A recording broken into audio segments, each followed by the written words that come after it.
Hello and welcome to the Uncapped Podcast, proudly presented by Roasthouse Pub, where elevated culinary creations meet a fresh, evolving craft beer selection, making it one of Frederick's unique dining destinations. Hello, I'm your host Chris Sands, and today we're doing a follow-up episode with Lost Rhino, because it's been about, a year? It was your 100th episode, I think. Oh, was it? Yep. I every time I have someone back on, Right. I think that I should go back and listen to it so I know what we did cover and what we didn't.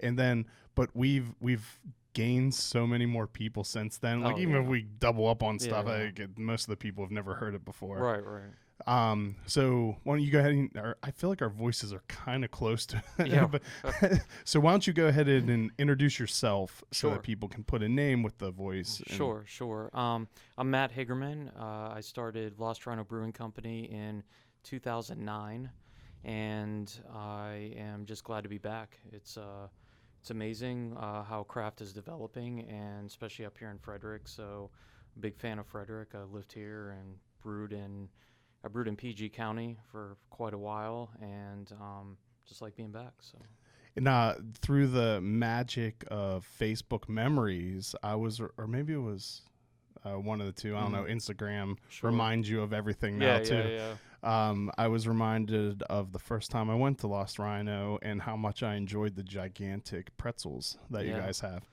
Yep, super popular. Yeah, we did them. It's one of those things that we sort of did. I know, there's a lot of breweries that don't, but I sort of did food right out of the gate because, I wanted them to have an alternative. And, pretzels were always a go-to, and we found an awesome vendor that those are made in Germany. Like, they're baked there, and then they have this crazy shipping, and they get them here, and then we just warm them up and serve them. So. Wow. They taste like they were freshly made Oh, there. yeah. I would have. You could have told me that you made them from scratch in the back, and I would have completely believed you. Yeah. So, but they're awesome. They're a great group to work with too. So. I think next to beer, a soft pretzel is my favorite thing at a brewery. Agreed. In fact, Old Mother, well, by the time people hear this, Old Mother did have a Oktoberfest party. Oh, yeah. And the only reason I went was because, pretzels. There's a lot of reasons why I went. Yeah. What really sold me on it is that Roasthouse Pub, our longtime sponsor, is doing the food for it. Oh, okay. And one of the things is a 10-ounce Bavarian pretzel. Oh, wow. So that Doesn't sold get me. better. That sold me right there. Yeah, it goes perfectly with beer. Definitely a nice balance. So, actually, before we dive, I want to be a little self-serving at first because we're drinking. Yeah, we are. The collaboration beer that at this point is definitely sold out, but it was just canned this morning. Awesome. It's called Fox in the Henhouse, brewed by Idiom Brewing Company.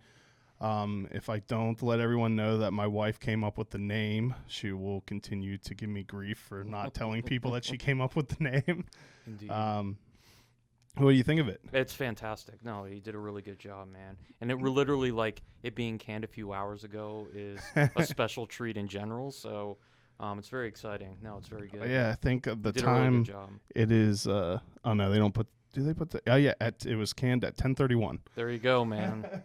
See, that's fresh. That's something craft can bring to the table. So. And our idea behind this was that to make a hazy red IPA. Sure. I don't know. We didn't feel like it turned out quite red enough to put red on the label, but it definitely, it's looking way more red than it did a couple weeks ago. Yeah, and as it refines and gets a little bit older, it will, become more red. But you did a great job. I mean, like I was mentioning earlier, is that red is literally one of the hardest targets to hit. Yeah. So, no, I definitely give you props. It's great.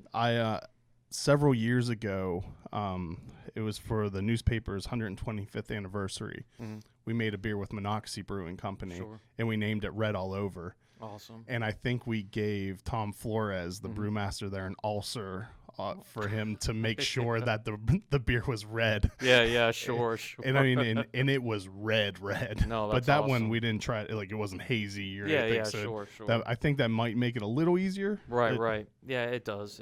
I mean, but you still have proteins and everything in here, and it looks great with them. So Yeah, so I'm pretty happy with how it came out. Very proud of you. I mean, it was mainly the guys at Idiom, mainly Michael, that did that. But Sure, I man. mean, I was there Yep. at least. I dumped some stuff into the kettle. That's cool, man. That's part of it. It all has parts. So one of the main reasons I've been wanting to have you on again was because I think it was like a few months after you were on, or maybe it was a little longer than that. You announced, and I would assume it's done at this point, right? It's still in process, okay. but it's a long process to have tanks made and all that. It takes a long time. So let's talk about that. Sure. It's a pretty major expansion that you're going through. It is for us, certainly, and we're adding in, we've moved into 100-barrel tanks now, so we're doing 4 more of those, and then we're going into 200-barrel bright tanks now. So it's just definitely that transition that we've been looking for a while. Always been challenging to get there, but we're finally getting there. And like I was saying earlier, is that worked very hard as a company to keep our dollars in the U.S., and that's challenging as a whole, especially in our industry. So especially since everything that is manufactured from has a nice added tax slapped onto it right now. Tariff, indeed. That's part of the challenge, to say the least. So we're very fortunate to work with a group up in just outside of Detroit in Lake Orion, and they've been assembling tanks now. I have several of their tanks, and they're a great company to work with. Their group's name is called Craftworks. And there's definitely someone in Frederick that has Craftworks stuff. Yeah, sure. Yeah, they started out as, they were doing wine originally, and then they sort of transitioned in. And I was fortunate enough to be part of, them going into fermenters. So we had a lot of input on design and everything. And now that they've developed, it's their work is, it's fantastic. So give you an idea, each tank is about double what comes from overseas. So heavy weight-wise. Okay. Sorry, so it's a good, solid engineering. Yeah, and these guys are like, the company, these guys are, third-generation welders up there. So, like, they know exactly what they're doing when they're putting these things together. Which I would imagine when you're looking at the quality of a tank, that's what 90% of what it really is. what makes the difference. It is. It's super important. So that's something that we took into effect, and we been working with them ever since. What size fermenters were you coming from? So we have due to lack of funding in general, I have a large assortment of tanks. I have 18 barrel tanks that were built in the early 80s. Are those the ones that had the long stint of living on a tractor trailer truck? Yep. That was those were on a tractor trailer truck, and then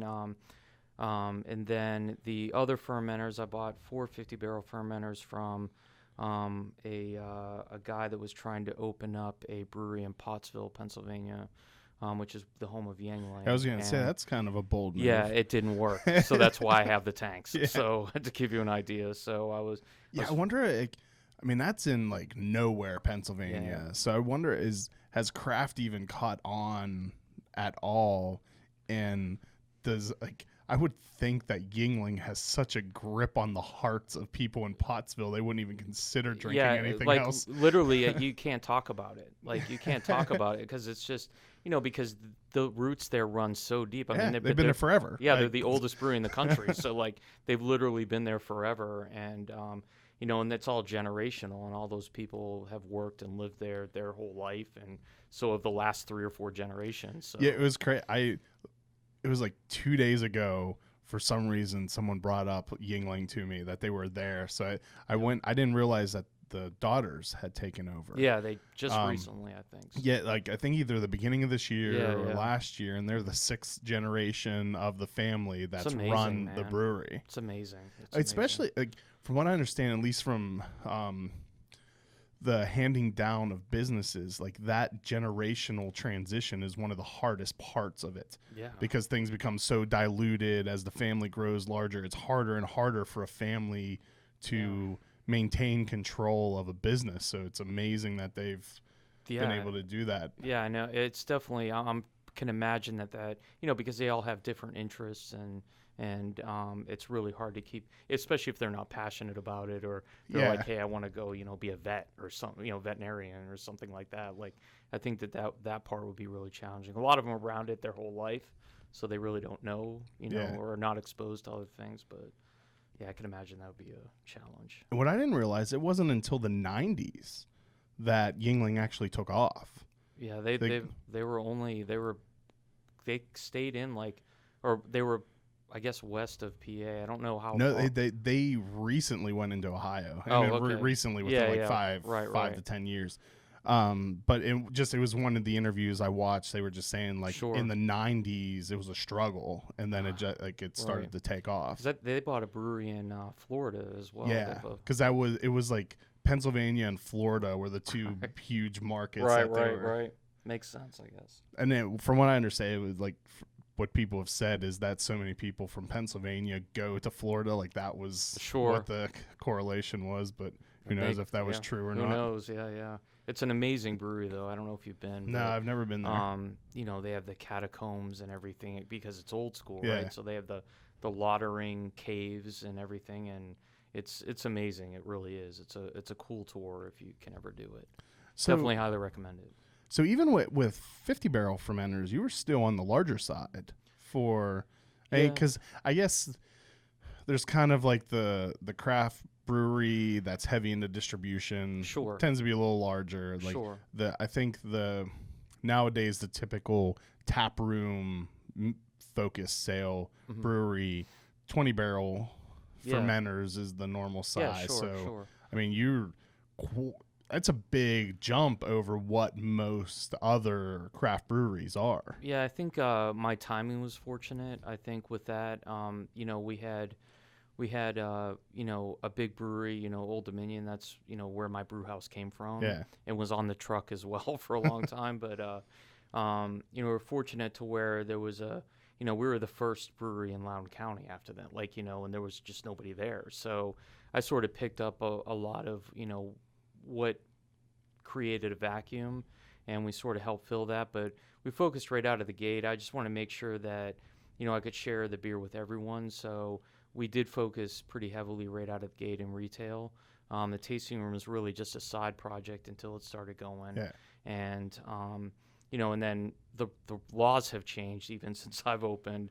Is that we had to have a kitchen. Like, you couldn't open a tasting room without one. Okay.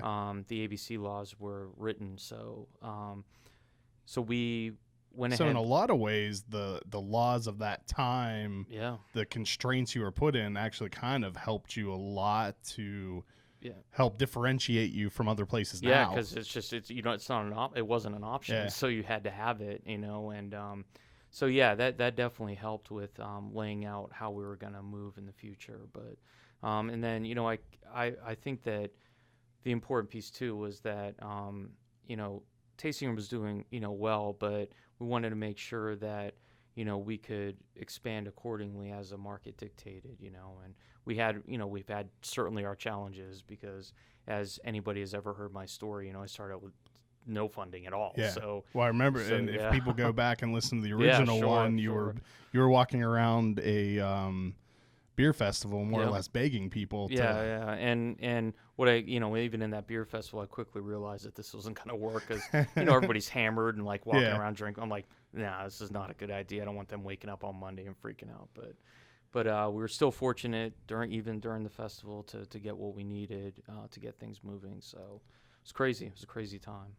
So let's take we're going to take a real quick break to thank Roasthouse Pub, our longtime sponsor. And when we get back, I will let you get back to your expansion story that I took you on a long No, it's fine. a long totally tangent fine. from. Totally fine. If you haven't heard about our beer dinners, well, now you have. Typically, the last Tuesday of each month, we partner with a local brewery and craft an exclusive 5-course dinner. Each course is thoughtfully paired with some of the finest craft beer available. You'll meet the brewery, enjoy memorable pairings and service, and have a damn good time. Like us on Facebook to stay in the know when tickets become available, because they will sell out quick. All right. So you were saying you have 100 barrel tanks on order. Yeah, so I have so currently I think we have mostly 50 barrels. So we have I think 8 now. And again, we do things a little bit differently. Final Glider Hefeweizen, we actually have a 60 barrel open fermenter, which is pretty unusual in general. There are very few people that are doing it at that level. So I think the only place I've ever seen other than you is Trogs. Yeah, Trogs has them, and then Sierra Nevada has some open fermentation. But something that, like our Hefeweizen is actually, technically a Kellerweiss, like it's actually made in open fermentation. You get different ester profiles and everything for that beer, but we have that, and then 50 barrels, and then we do have a 100-barrel tank, which I had to squeeze into the space. As you know, I'm in an office park with very limited height and ceilings, which is always a challenge for breweries in general, but we're able to redesign the new ones to fit in a little bit better. So a little more short and stout. Yeah, short and stout is exactly right. So we're fortunate enough we got a centrifuge a couple of years ago now, and that really helps us with propagation and yeast propagation, etc. So it'll be good. I'm excited, very excited. So when you're doing the open fermentation for Hefeweizens, Sure. does that put you at a higher risk of things you don't want getting in there, and how do you protect that and prevent it? Sure. So it's usually the first question, because it's one of the it's funny, like a lot of people, like, other than home brewing, right? They've never seen, you don't see a couple thousand gallons of beer brewing, like it's or fermenting, like it's a really cool experience. But what happens is the beer in general, the yeast will actually instinctively protect itself. So what happens is it forms a head on top called the Kreuzen, which is basically, and then what it's doing is it's pumping out. So as a Kreuzen head, then it's pumping out CO2 at a rate to where it will fill up the top of it, and then you can literally see it visually. You can see the CO2 pouring out of the top of the tank and down. So that's protecting it from oxygen and all the other issues that it might have. So it just creates a natural. Yeah, it's all natural. Yeah, so thing. it creates a natural protection top basically for the beer. That only lasts a few days, so it's definitely time management with that. But if you do it right, like what happens is after the few days, then you shuttle it into a unit tank or a regular fermenter and let it finish out. But that way you don't get the wild yeast strains and all the other things that you don't want. So what's the benefit to doing it that way?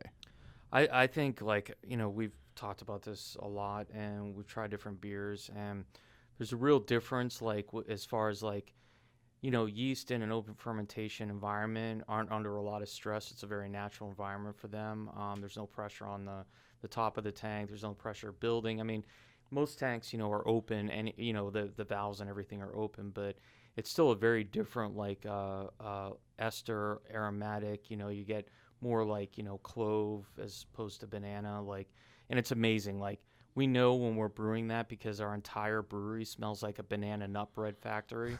It's unbelievable. And but there's definitely, like, you can definitely sense and taste the difference, because, like I said, I don't know if it's a difference between, like, caged chickens and free range. Like, I don't know if it's like that, but I think that at the end of the day, though, there's definitely a difference. So kind of like less stress put on it really the is. yeast. Yeah, and I think that there's something to be said about that. And just like I said, your ester profile and your aromatics are a bit different too with that.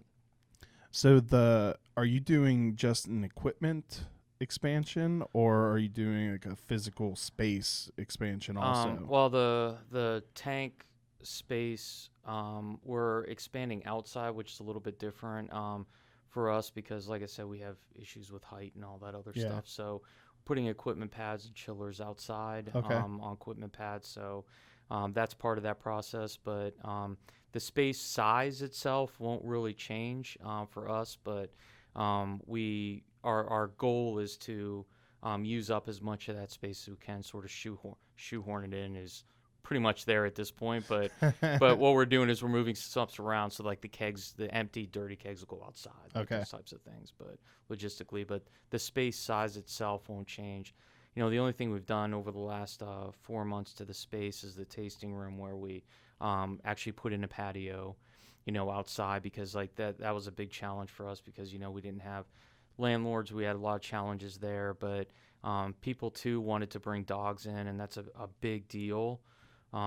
Especially down in the Loudoun area, like people want to be able to bring dogs. We had dogs on there yesterday, so like people enjoy doing that, and that's really become a part of the culture, I think, of being able. When was the patio done? I don't think I've been down there. Yeah, since. we just finished it maybe 2 months ago. Okay, so, good. Yeah, I don't feel bad then. No, it's fine. I didn't think it had been that long. No, since I stopped in there. So no, it hasn't been that long. So we're excited about it, but it's just another place where you can go and hang. Everybody wants to be on a patio drink, especially when it's nice, not 90 degrees and humid. So does that go out into like where some of the parking area was, or just actually prior to the sidewalk? Yeah, it's prior to the sidewalk, and it's kind of weird. Like our space, our building actually moves away from the parking lot, going lengthwise. So our patio is sort of like like a big triangle kind of thing. But no, it's a big difference. Big difference. We're excited about having that. Trust me. So it's been a long time coming. And the looking at the weather for the next week or so is going to be perfect. Yeah, for sitting out there. I agree. I totally agree. So it's almost perfect timing, because prior to the last couple of weeks, summer is not a time I'd want to sit just out. go out there and bake in the parking lot. No, nobody wants to do that. So the you were one of the firsts in Loudoun County. After Old Dominion. Were they weren't open when you? No. Yeah, because they had already been purchased by Fordham. Yeah, it was a combination of AB and Fordham to form Coastal. Yeah. So now there are 34-ish? 4, yeah, something like that. Yeah. How much of a benefit has Loudoun County, and actually Virginia as a whole, being so friendly and on board with craft beer? How advantageous to you has that been?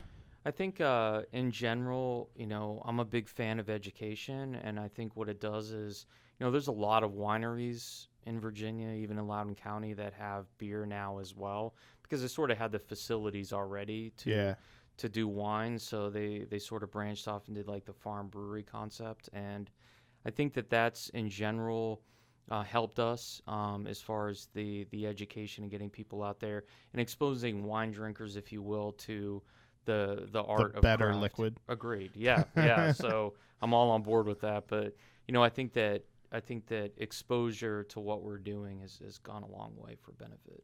And in Loudoun County, you're already well aware of this, but like it's growing at a breakneck speed down there, and I think that a lot of it, like we have all the data centers down there now, and it's just changing that. Yeah, what is it, like 40% of the country's bandwidth goes through Loudoun County, maybe even larger than that. I think it's more than that, and it goes through Ashburn in particular, because they have Verizon there, and these data centers are coming online at a rate it's mind-boggling. It's millions of square feet a quarter.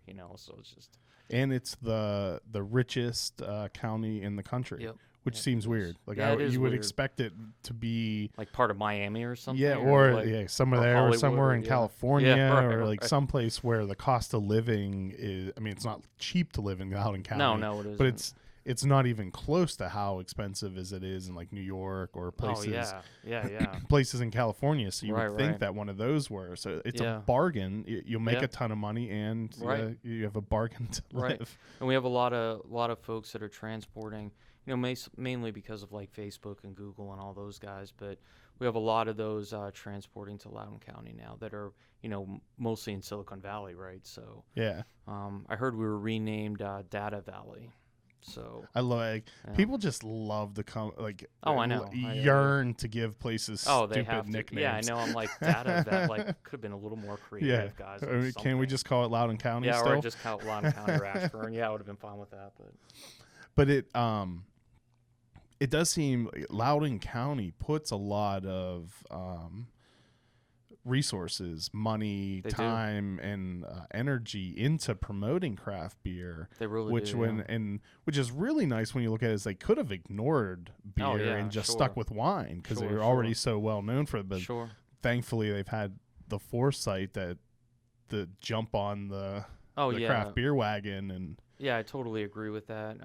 You know, they've been nothing but helpful for, you know, all the brands that are coming up, you know, and even I know people don't, you know, a lot of new breweries, we've been doing this since we opened, but like we make sure as a company, as a brewery, to help them get off on the right foot because, you know, we want to make sure that craft as a brand is where we need it to be. And that's really important for us. So we want to make sure that all the breweries get off on the right foot. You know, yeah, it's we've talked about that on the podcast before Mhm, to other yeah. people, that you having a competitor that's putting out a bad product can be detrimental to you also. Sure. Because if it's there are still so few people who drink craft beer Oh, that yeah. there are plenty of people that could be their first experience. Sure. They try this really bad beer from a new brewery, Right. then they're not going to go to Lost Rhino No, because they no, think sure. craft beer is the garbage that they picked up down the street. Yeah.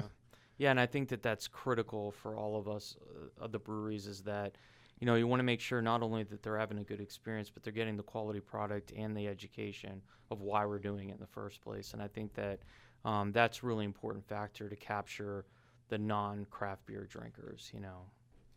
So has Loudoun County always been that friendly, or is that like in the last several years, No, I where think as they- more started to open, that they really focused on Yeah, it? sure. I think that yes, to probably both, but I think that, you know, when we were there, like, you know, it was hard to find anybody that even could inspect the place, like, because they had never done it before. Yeah.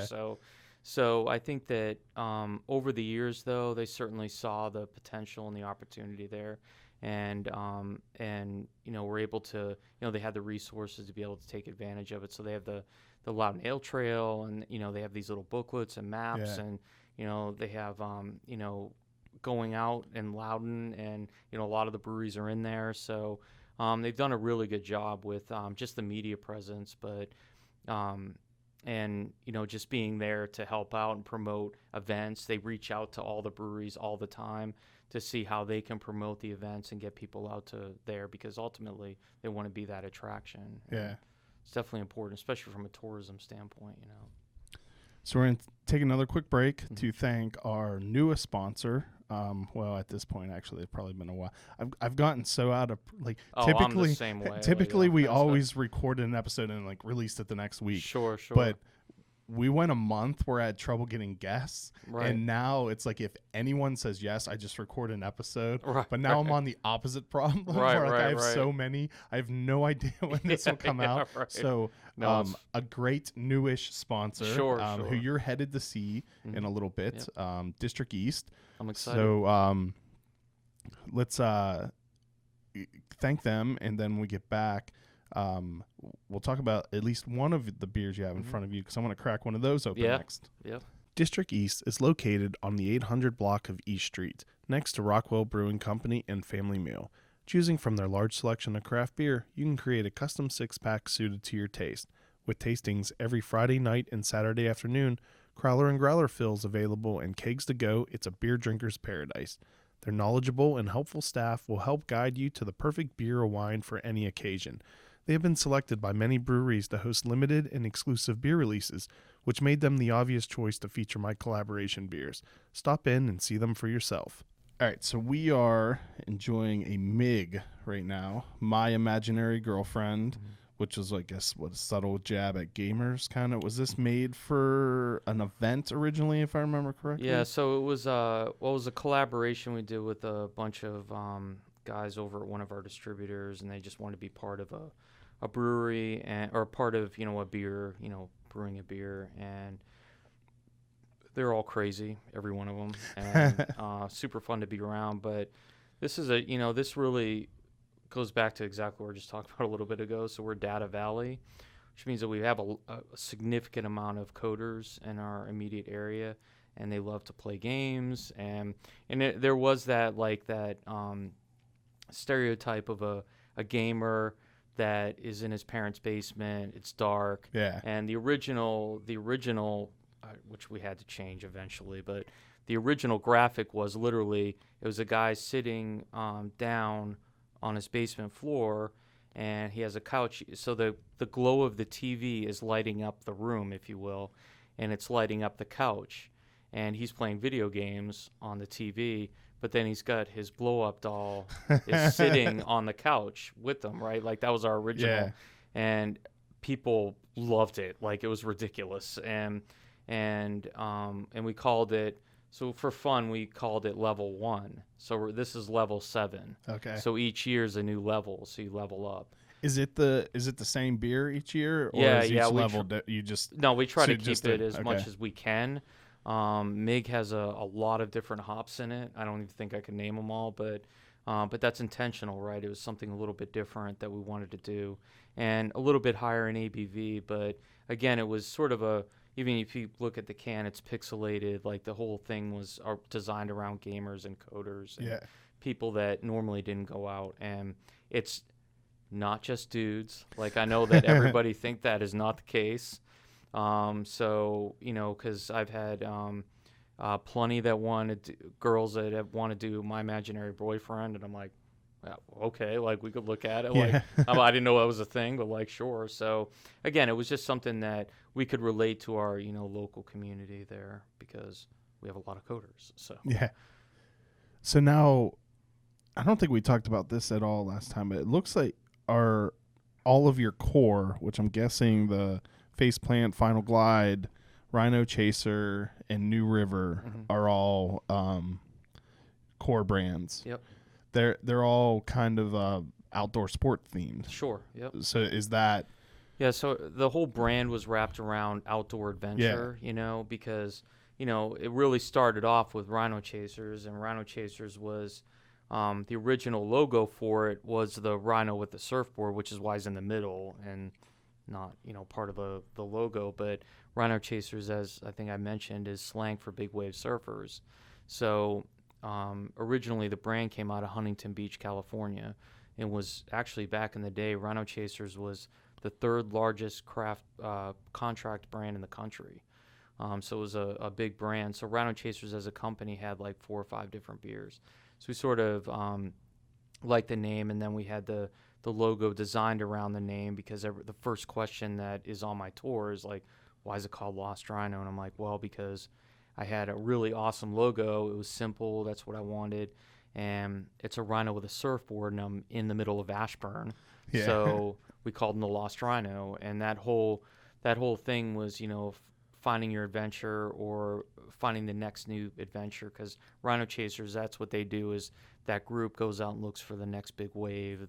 They're big wave surfers in general, but it's just something cool that we came up with. And everything that we have is themed and outdoor themed in general. Like, New River is a little bit different. We were fortunate enough to get that. I'm actually doing a 20-year anniversary on the New River. The New River's been in the marketplace now for a little over 20 years, and how that happens is that I was fortunate enough to buy the brand off of the family that owned New River. So New River, I can tell you the quick story. Yeah, I don't know anything about New River. So New River Brewing Company was put together, it was New River Pale Ale, and a guy named Kenny Lefkowitz down in, he had just graduated at Virginia Tech down at Blacksburg, and he wanted to start his own brewery. He was brewing at a place called, I think it's called the Vintage Cellar in Blacksburg, and we decided that he decided at that point that he wanted to open a brewery. That's what he wanted to get into, because he was home brewing, doing all that stuff. And, as with most things, is that he didn't have the funding that he needed. So he found out that Old Dominion Brewing Company was contract beer, contract brewing in general. So he called Jerry Bailey up and convinced him to take on his brand, for a fee, brew it and all that. And So they brewed it up for him. It was originally bottled. And to give you an idea, so this was November of '99. And he submitted it to the Great American Beer Festival and won a medal out of the gate. And that's in the pale ale category. So that's even back then it was still hard because you got Sierra Nevada and like the big guys. Like it was never easy. So, New River became one of the newest or biggest brands at Old Dominion as contract beer. But unfortunately, in I think it was 2003, he was 32, I believe, and he was on a treadmill and died of a massive heart attack. And oh, wow. So his family sort of took it over to keep his legacy alive, etc. And I knew that, obviously, because I worked at Old Dominion. Yeah. I brewed his beers, so I knew the whole story. So we kept it alive. But unfortunately, when the Old Dominion was purchased, it was the first brand to go because, Coastal didn't own the brand, so they dumped it.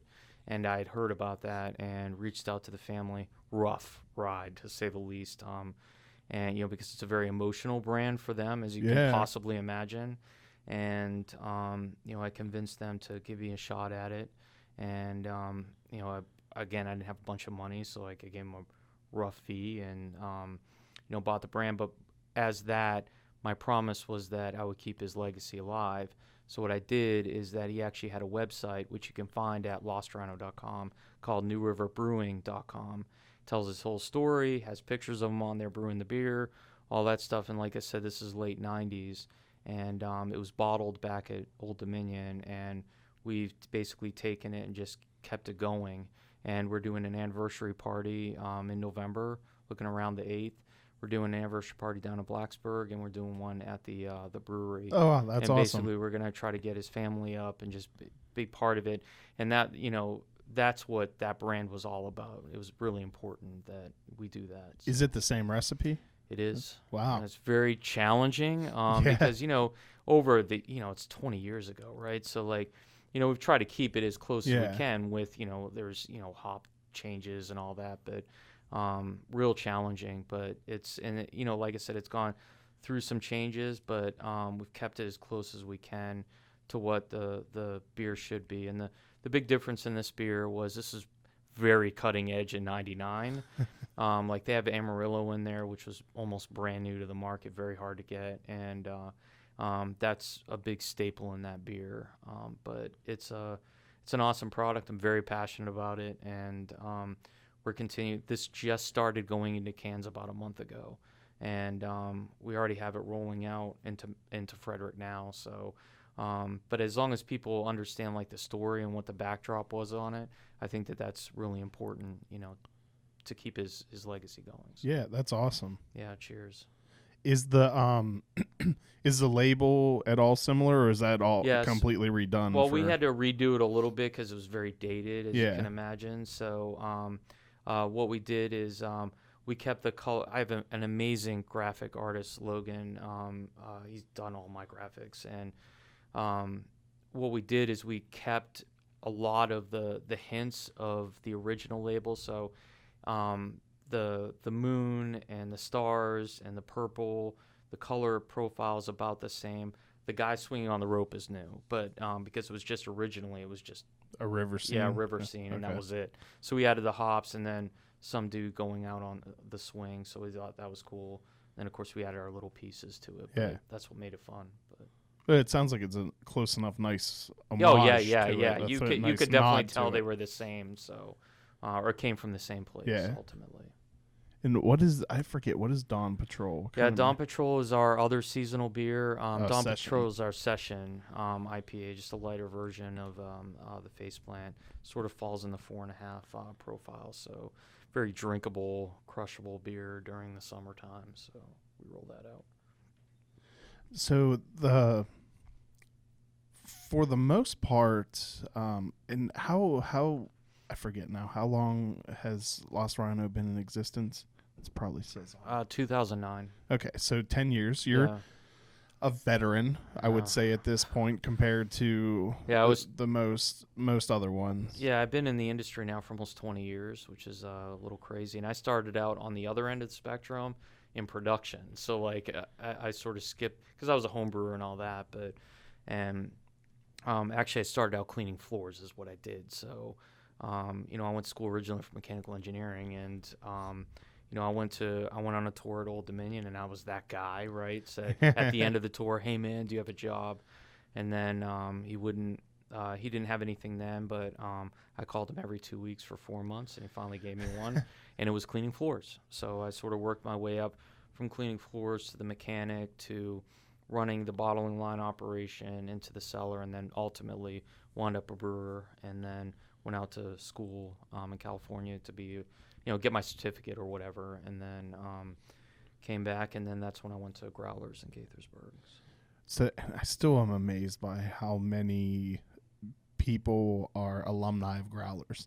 It's crazy, it is crazy the number of brewery owners or head brewers now that had at some point worked at Growlers. This little tiny place. And my assistant just called not too long ago, Brett, and he's in Tatum now. So, and I'm like, that's awesome. And then Charlie, of course, is at Fairwind. So. It's crazy, man. I'm like, oh, now I'm the old dude. I'm like, that's not good, man.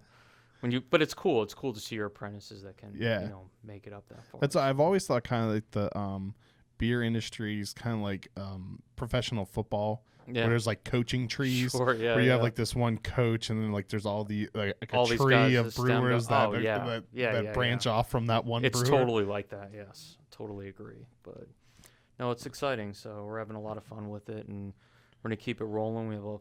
We have other new products. We're doing some variety packs and all that stuff now, so it'll be fun. So that is something that I've kind of been thinking about and talking to some people lately. Is that as a veteran, and I struggle so much to phrase this in a way that it doesn't sound like it, because I wanted to write an article about it, and like it just keeps like, no matter how I phrase it, it kind of like sounds negative or so, but right. But it's basically like, as a veteran brewery, is how do you go about staying relevant? And I don't think like relevant's the right word, because it almost has a negative connotation, but like, I understand what you're saying. Like, to where you fit in with the current quick changing trends in the current craft beer environment is what's Lost Rhino's approach to that? Sure. My approach is that I usually stay off the bandwagon. And because, you know, over the years, and this has always happened in just beer in general, is that there's always a fad. And we were just talking about this a couple of days ago, is that, you know, even back in like the 90s, there was, and I'm sure you remember, like, there was the red phase where all the beers had to be red. So there was Red Wolf and Red Dog, and like I don't know if you remember all that. Like, it's crazy. Yeah, I don't think I was drinking. Because I drank from like 21 to before 21, but legally from 21 to like my mid 20s, and I stopped, and I didn't drink for about 10 years. Oh, okay, yeah. So I did miss a lot of, and I didn't like back then. I didn't drink beer at all, but I do remember there being a lot of beers with red in the name. Yeah, it was red everything, right? And then literally as soon as people got on board with that, it switched to ice. So then everything was ice. So there was Bud Ice, and you know all these different kinds of ice, and you're like Molson Ice, and like all these different brands. You're like, what happened to the last the reds? They're gone. And I realized that, you know, even in craft beer, like, you know, we try to stay off those trains and just make sure that, you know, we're doing fresh new products. Obviously that's important. You know, we're always developing and doing new products, but the bandwagon thing, if you will, the quick reaction, I try to stay away from that, you know, because I think that it's important that we stay loyal to what we're doing as far as quality and consistency. And I want to make sure that even if somebody else is making that they can come back and know that, you know, Faceplant and Rhino Chase, all those brands are relevant, you know. So we try to make it more of a go-to kind of beer. I think that was really important, you know, even in the 90s, is that I feel really old. Like, I'm talking like back in, you know, 2006. Like, I just feel very, but I think that at the end of the day, it's just important to stick with what you believe in. And for us, it's creating new styles. Like we have a Tamavi Czech lager, which is it's my second best-selling beer. Like, and you would never think that. Yeah. And it's those types of things where there's enough people coming back to try it that I know that I don't have to jump off and jump onto another wagon. So do you think, is that a function of because when you opened the tap room culture didn't exist, right? Or it wasn't as barely. Yeah.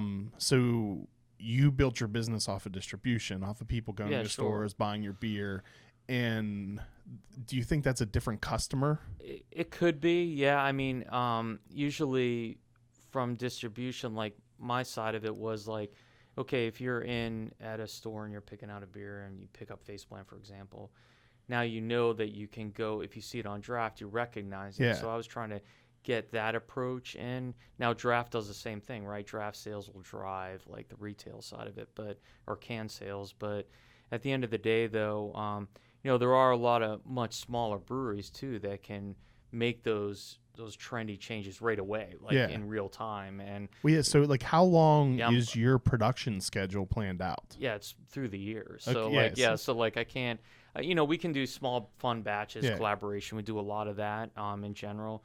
We still have a sour program. Like we have a lot of different things that we do, but to just jump quick on a bandwagon and try to ride it out for as long as you can, I just don't, it's very hard for us to do. That's a decision that we would have to make. You know, we're a little bit bigger of a boat. It just takes time to switch over. But now if we see a trend, we're like, this is awesome, this is amazing, then we'll certainly, put resources to make sure that it happens. But. So like close to you would be Ocelot and Crooked Run, who are making very different types of beers. Sure. Do you think that is a function of size? It could be. I mean, Crooked Run is also into distribution, not nearly to the at the level you are. Ocelot's all sold through the tasting room. Right. So they have that ability to make those changes. The question we get asked a lot is, we need to make a hazy beer, and I just I sort of stayed away from it because I wanted to see like how things were going and where that was trending. Yeah, and I guess that one of my questions would even be, do you even need to? Yeah, I don't. Is it hurting you not to have a hazy? No, it is not. So I think that, like I said, I think that if we find a trend and we're like, all right, yeah, this is awesome, we'll track that and we'll ride with it, because you got to be able to adapt too. I mean, long term, you don't want to not adapt at all and sort of phase yourself out. Like you got to make sure that you stay, sort of like just the Faceplant and the Rhino Chasers cans. Like we updated them. Like we have to keep the cans updated. Like those things you have to stay relevant with, but you don't want to look too old fashioned, if you will. So, but anyway, I think that they have the capability to be able to adapt a little bit quicker than I can.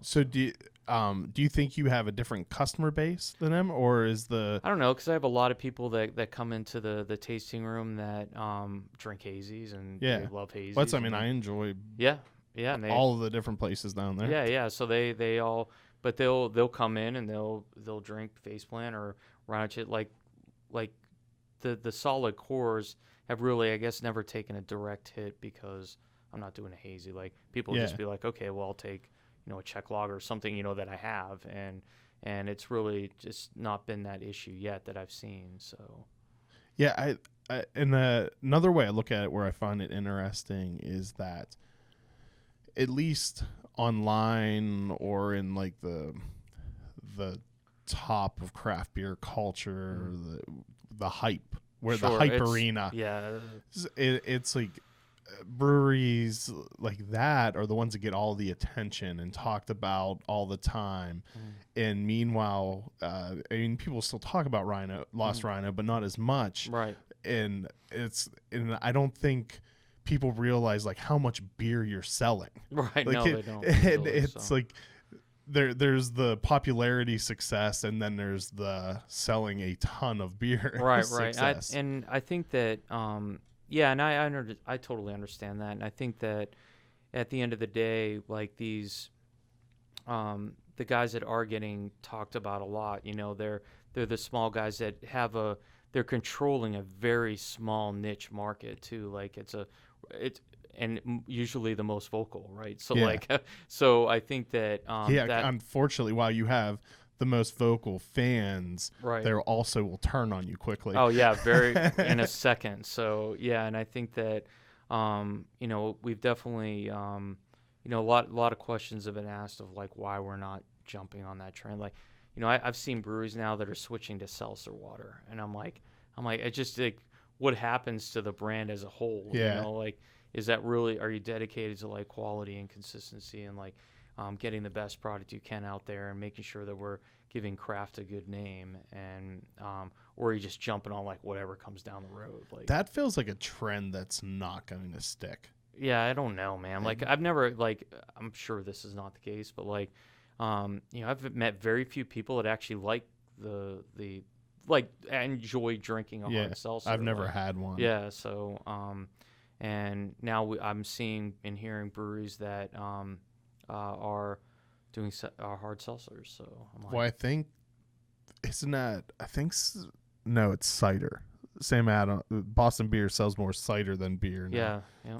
But I think like the percentage of hard seltzer that they sold under the Truly's brand this past year was like astronomical also. Yeah, it was triple. So it was ridiculous. So. But that feels like one of those like an actual fad. Like, I don't think like hazy and juicy beers are going anywhere anytime soon. No, they're not. But a lot of people do refer to as a fad. Like, sure. I think maybe it won't be, because it's kind of like the West Coast IPA of 5 years ago, where that was the most popular. But something will probably come along. It's a little tweak that will replace it. But I feel like seltzer's going to be one of the, like, Zima.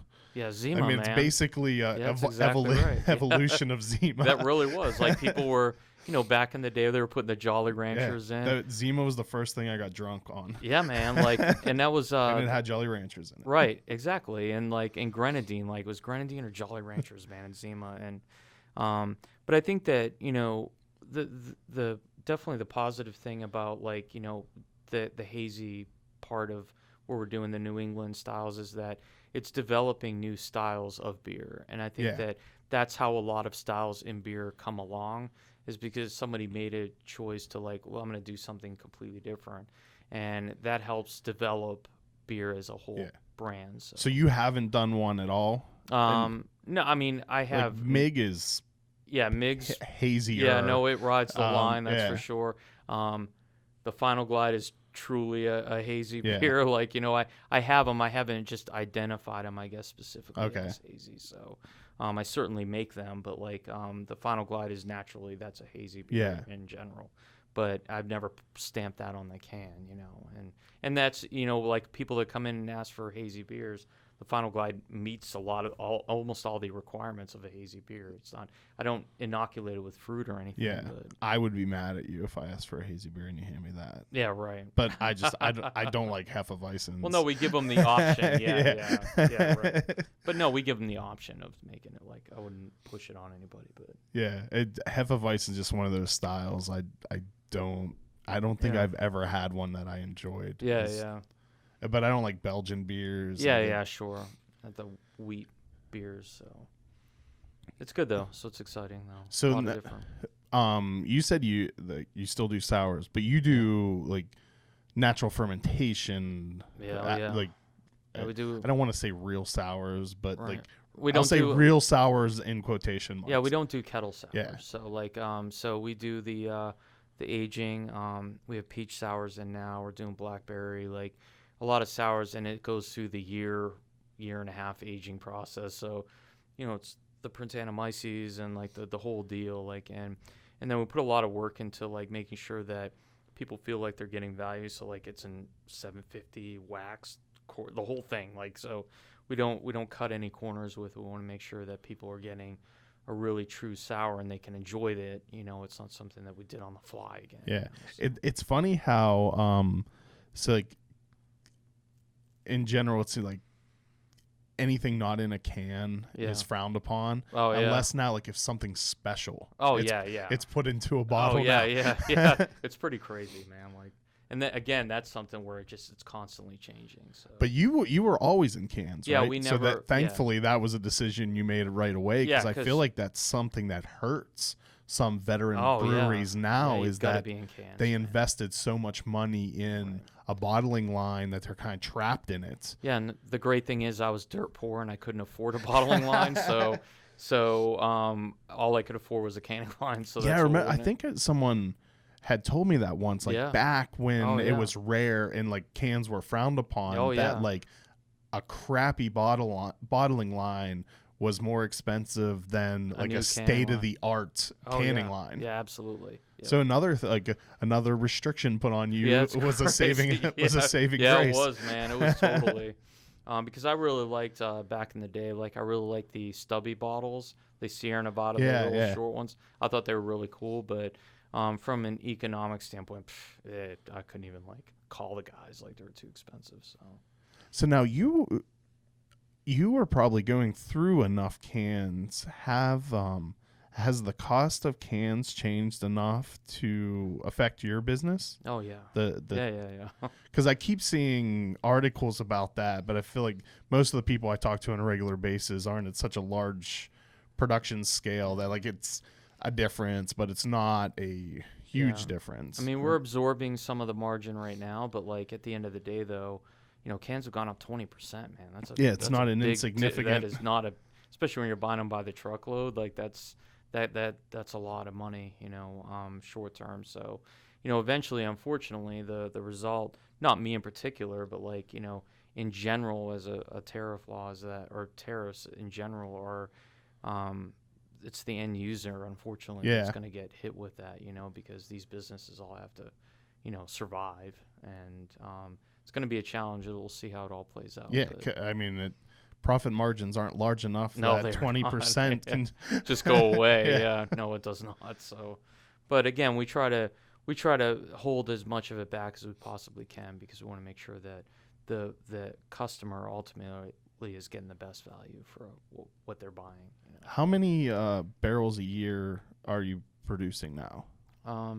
So our goal is to do right around. So we're on 12-month cycles. So we're looking at 8,000. So that's what this year, and then next year we're looking to almost double that capacity. So slow but sure, What percentage is through your tap room and through the? I mean, I get when you look at it, do you look at it as the retreat? Would anyone who doesn't know, that's like a restaurant, right. an off-site secondary tap room, but a full restaurant. Yeah, so they the tasting room is actually doing. The tasting room will do between 800 and 1,000 barrels, give or take. I mean, it's significant because we do we have a lot of growlers and stuff like that. But as a whole piece, both of them are doing about 20% of our sales in general. So we're still pretty local, Do you do crowlers, or are you? No, like that again. Just like growlers. Man, I don't know if I just happened to be there at the same time, but like all these guys that were jumping on that was again something that came up quick, and I went to check a couple of them out because I was very interested, because we're already doing cans. So I'm like, that makes sense. And you go in there and like beer's going everywhere but in the can. I'm like, God, like it's all over their windows.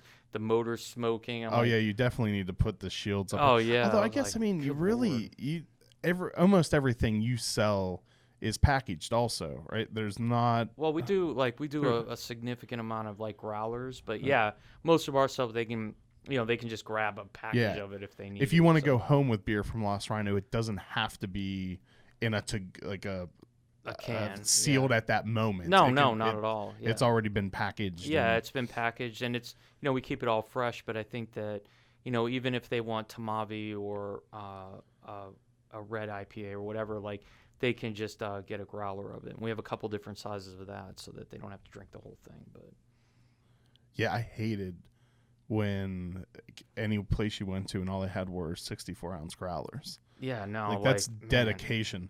Yeah, no, like and by the time like if people want to just enjoy it and go home, then, that's why I went to the like we have two. We have the 64 and the 32, but like the 32 is very popular because they just want to like have it for a barbecue. They don't want to get hammered and then have to find a ride home or sleep at some dude's house. Like or it's not a big party that you're right. You actually have to act a certain way. So. But that's that's one of the reasons why I like Crowler. I like Crowlers because of that. No, I like them. But you're right, they do fling you like if you're a place that doesn't put up the shields around too. And this this lady that I watched, there was the second time I'd gone and looked at one, and because I really am interested in them, and it'll probably be something we'll do eventually. But like, she put the can in, and the can got bent. She had already filled it with beer, and like the lip was bent or something.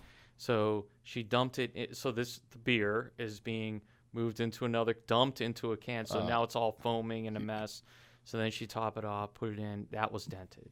And then she finally got one. She found one that wasn't dented. So I'm just watching. I'm like, I can't believe what I'm watching. And she didn't close that, because I didn't think it would work, but I guess they have it overridden or whatever. And she didn't, and the lid did not seam correctly, and just literally like spun the beer directly out of the can. Oh, jeez. Just shot it out. The lid didn't even like. I'm like, oh God, like I don't. Like, I feel like someone did not receive proper training. I'm like, none of what's going on is good. So, but I think that they've even like, because that's a very old technology, man. So, I think they've made a lot of those changes now, and they have a couple brands out now. Yeah. So, I think they've come a long way with it, even the last few years. So you do a lot of events. Yes. At the brewery and kind of sponsoring off-site events too. Lots. Have you always done that, or Yes. is that okay?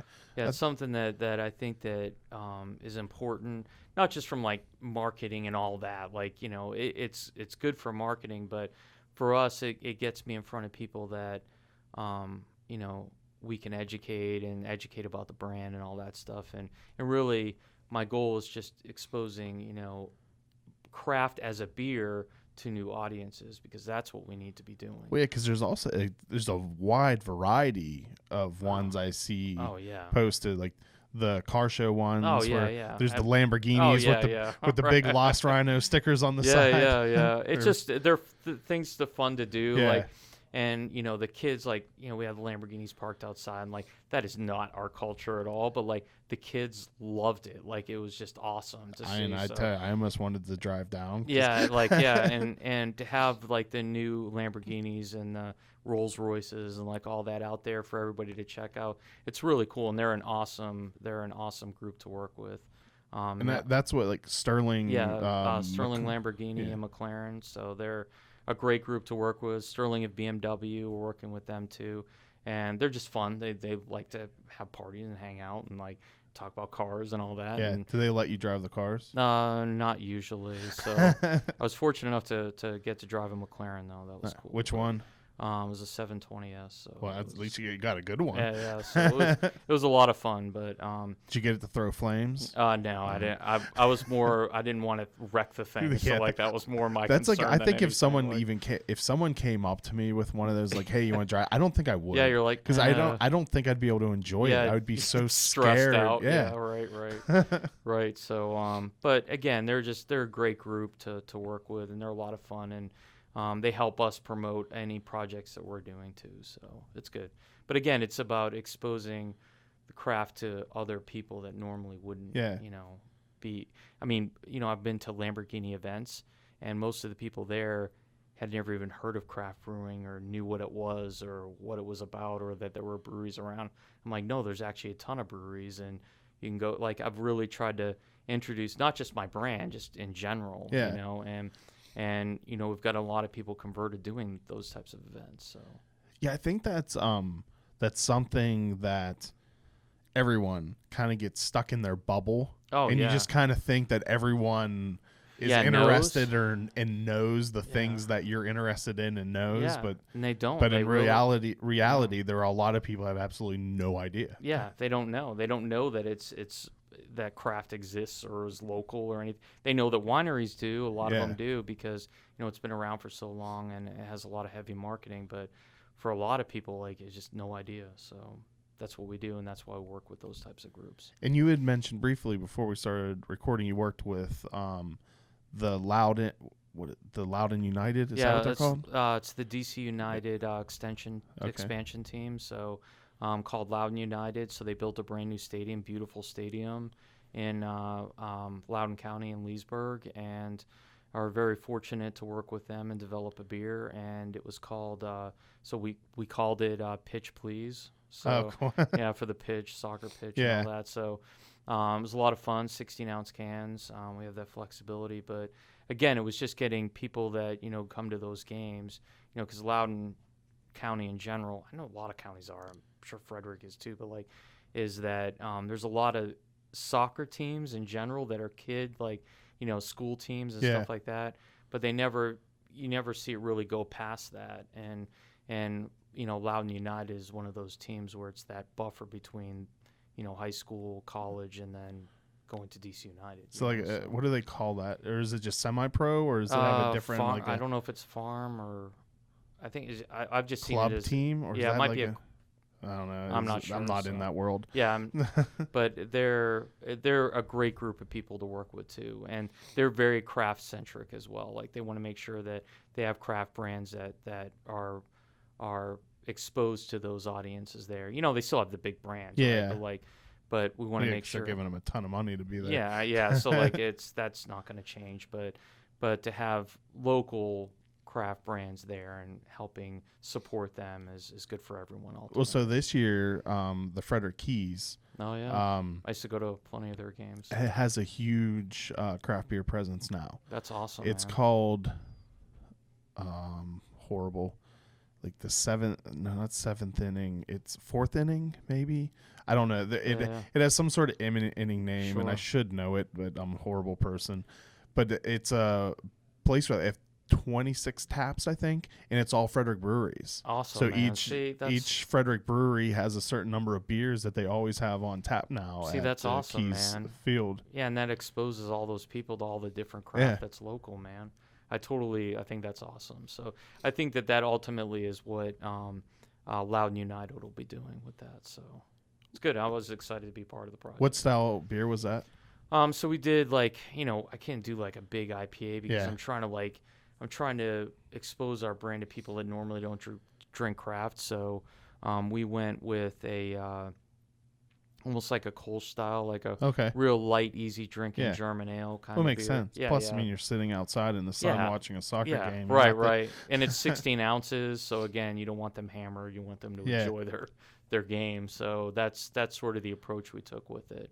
Again, just to get those transitional drinkers, that people that might normally drink other big brands, and bringing them into craft. Yeah. So.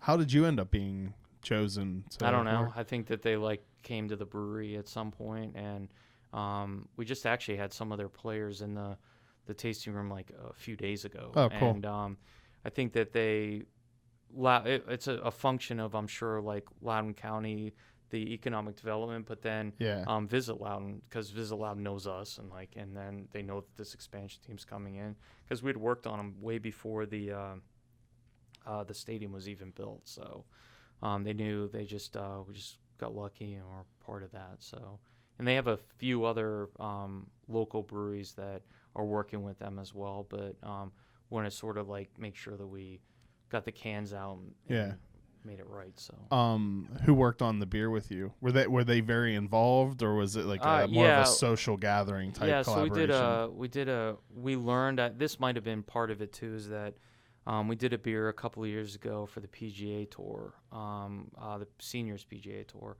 in 2017, and we took that out and did a 16-ounce beer, and we had gone through that process because we have to have the KitchenAid rights, and then Whirlpool owns KitchenAid, so there's a whole process that we had to go through. And with DC United or Loudoun United, I definitely wanted them to be involved because I wanted to feel like it was their beer. Yeah. So we did we tried all these different names, and then my graphic designer came up with Pitch Please. I'm like, that's cool. I kind of like it. So he tried it, and they all loved it. And we have this. It's kind of ridiculous, but it made the PGA Tour can because that was a 16-ounce can as well. It's called Double Bogey, and we put the gopher from Caddyshack in it, and he's right on the front of the can. He's like down in the corner of the can. Yeah. And so we told Loudoun United that he had to be on the can. That's and funny. He made it, so he's got his red scarf on, and he made the can too. So the gopher from Caddyshack is on that can. So just makes it fun and different, you know. Where is that in regular distribution, or is that a smaller batch of? No, it's in regular distribution. So we have a couple of Costco's now that picked it up. Oh, so cool. you know, just not a bunch, like, and we'll do a limited through their games, you know, Yeah. and then we'll switch it up and do it again next year, you know, as they start up again. So, because they just moved they just had their first win here recently, so at the new stadium. So it's pretty exciting. So Yeah, because they were brand new this year, right? Yeah, it was the first year. Yeah, and they started playing at Audi Field is where they were playing until the stadium was built. And it's a no joke stadium, like it's a legit, like, you know, farm league stadium. You know, it's 8,000 seats. Oh, so. cool! I need to come down and check that out. Yeah, it is. It's really cool. What are you distributed outside of Virginia and Maryland, or are those the two states? No, just those two states and DC. Okay. So those are just Virginia and Maryland, and then we're potentially looking at Florida as well, because, you know, it's kind of ridiculous, but like, the reason for that is that my sister lives down there, and she's a huge fan, and I think there's some potential for our brand in general, because, you know, it's pretty ridiculous, but like, our brand is not distributed at the beach, and we're a beach brand. It's just kind of funny, like, how that all worked out, but we're definitely looking at possibly going down there and, like, you know, sort of like the Tampa region, and then sort of work south. But my sister retired from the Air Force, and she's a big craft beer fan, and obviously Lost Rhino, but she's a teacher down there now, and she just wanted it's Cigar City runs the world down there, that's for sure, and I thought there'd be a good opportunity for us to take a look at it. How far into Maryland are you, or is it? So we're Baltimore, and then, you know, we have Howard and Frederick, obviously, but Calvert, like a couple of the others, like we're not really at the beach yet here either. Yeah. So like my goal hopefully next year is to be at least at Ocean City, for crying out loud. So so I think that we can get that done. My distributor is relatively new, so they're located here in Frederick, and great distributors. Backup? Yeah, Backup, and Chris I've known for eons, so like back when he was working for Hop and Wine, so he is growing too, so we're sort of growing with him. Okay. And you know, he's pushing out to the beach line, so I told him I'll make sure I'm on that train. So it'll be fun though, so I'm looking forward to getting out there, and hopefully next year. So. Awesome. Well, thank you so much for coming back on. Congratulations to your success and continued success. I have one more collaboration to share with you. Yeah, cheers. This will come out, the finished product will finally be out in December. Awesome. So very soon. That is soon. McClintock is going to release it on their 3rd year anniversary party on December 7th. That's exciting, man. I don't want to say the name of it yet because I'm not 100% sure what we're going to call it. But this is the single malt, Awesome. 25% chocolate malt, hopped with UK Goldings and Meridian hops. Awesome. So thank you for coming on. Thank you, man. I appreciate you having me. We're definitely looking forward to And it. thank you, everyone, for watching and listening. Cheers. Yep, cheers. The Uncapped Podcast is produced by Graham Cullen and me, Chris Sands. Be sure to like us on Facebook, and if you've enjoyed these podcasts, please leave us a review on Google Play or the iTunes Store. A special thanks to Double Motorcycle for providing our theme music. Thanks for listening. Oh my God, that's good.